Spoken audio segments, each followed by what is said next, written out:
Last week, I shared a quote from Brian Sanders that said, "No strategy will reach every kind of person except a strategy that mobilizes every kind of person." And if you reverse that or invert it, it's any strategy that doesn't mobilize every kind of person will not reach every kind of person. And I also shared the quote from Jim Collins that good is the enemy of great. And I say that because we can't keep using these good strategies of making disciples that we know will ultimately fail if it won't accomplish that goal of bringing the fullness of Christ to each one of us, which is a crazy goal. And the problem with any strategy that doesn't mobilize every kind of person is that not mobilizing every kind of person means that you are actually disempowering some, if not maybe most, of the people in your church.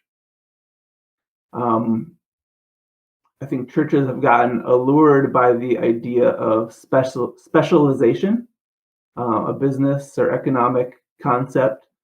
Specialization in work increases efficiency, which seems great. And it leads in terms of structuring organizations, it leads to outsourcing to the specialists.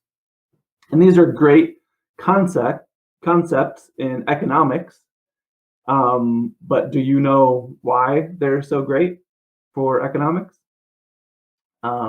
It's because capitalism is based on the premise of self-interest. That's just the fact of what it's based on. People will do what's in their best self-interest and make decisions that will benefit them the most at the expense of other people. But this is not the kingdom of God. In Jesus's upside down kingdom, we are called to put others' interests ahead of our own. It means sacrifice. It means ownership.